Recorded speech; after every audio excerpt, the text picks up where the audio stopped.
மாவட்டம் சித்திரங்கோடு உள்ளிட்ட பகுதிகளில் செயல்படும் கல்குவாரிகளிலிருந்து உள்ளூர் கட்டுமான பணிகளுக்கு முறையாக கற்கள் போன்ற கனிமப் பொருட்கள் வழங்கவில்லை என டெம்போ ஓட்டுநர்கள் குற்றம் சாட்டியுள்ளனர். கட்டுமான தொழில் பாதிக்கப்பட்டு உள்ள நிலையில் மாவட்ட நிர்வாகம் நடவடிக்கை எடுக்க கோரிக்கை விடுத்துள்ளனர். கன்னியாகுமரி மாவட்டம் சித்திரங்கோடு சுற்றுவட்டார பகுதிகளில் ஏராளமான கல்குவாரிகள் செயல்பட்டு வருகின்றன. இந்த குவாரிகளிலிருந்து உள்ளூர் கட்டுமான பணிகளுக்கு கனிமங்கள் கொண்டு செல்லப்பட்டு வருகின்றன.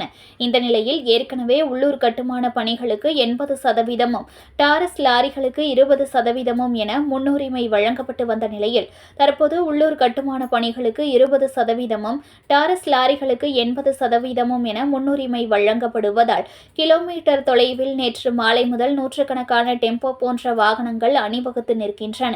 தொடர்ந்து உள்ளூர் கட்டுமான பணிகளுக்கு கனிமங்கள் கிடைக்காததால் ஆயிரக்கணக்கான கட்டுமான தொழிலாளர்கள் வேலையிழப்பு ஏற்பட்டுள்ளனர். எனவே முறையாக கனிமங்கள் வழங்க மாவட்ட ஆட்சியர் நடவடிக்கை எடுக்க ஓட்டுநர்கள் கோரிக்கை விடுத்துள்ளனர். டெம்போ ஓட்டுநர் சார்பாகவும் ஓனர் சார்பாகவும் நாங்கள் சில கோரிக்கைகளை மாவட்ட நிர்வாகத்திற்கு ஒரு 4 மாதத்துக்கு முன்னாடி கொண்டு போயிருந்தோம். எங்களுக்கு தேவையான கனிமப் பொருட்கள் கிடைக்கல உள்ளூர் தேவைகளுக்கு. அது பலகட்ட பேச்சுவார்த்தை நடத்தி மாவட்ட நிர்வாகம் எங்களுக்கு அதை கிளியர் பண்ணி தந்தாங்க. திரும்பவும் இப்போ ஒரு 15 நாளாட்டு அதே மாதிரி உள்ளூர் தேவைகளுக்கு சாணம் கிடைக்காம கனிமப் பொருட்கள் கிடைக்காம டாரஸுக்கு ஃபுல்லாக கொடுத்துட்ருக்காங்க. அதை மாவட்ட நிர்வாகம் திரும்பவும் அதை கிளியர் பண்ணி எங்களுக்கு உள்ளூர் தேவைகளுக்கான சாணம் கிடைக்கணும். பாஸ் வந்துட்டு முன்னாடி 500 இருந்த பாஸை திடீர்னு 1000 ரூபாய்க்கிருக்காங்க.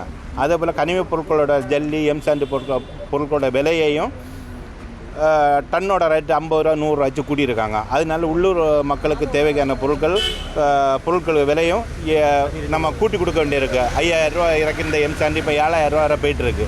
குடவுனில் என்ன போய் எடுத்து வச்சுட்டேன், அந்த சைடில் கொடுத்தா ஒரு டெம்போக்கு 10,000 வாங்குவாங்க பீசாண்டுக்கு. அப்போ எப்படி வேலை செய்யணும்னே தெரியல. அதனால் மாவட்ட நிர்வாகம் திரும்பவும் உள்ளூர் தேவையான பொருட்களை விலை குறைச்சி கொடுக்குற நடவடிக்கையும் உள்ளூர் பொருட்கள் பாசு கொடுக்கறதுக்கு மாவட்ட நிர்வாகம் ஆவணம் செய்யணும்னு சொல்லிட்டு எங்கள் டெம்போ சார்பில் பேசிட்டு இருக்கோம். செய்திகளை உடனுக்குடன் தெரிந்து கொள்ள லைக் பண்ணுங்க, ஷேர் பண்ணுங்க, சப்ஸ்கிரைப் பண்ணுங்க, மறக்காம கமெண்ட் பண்ணுங்க.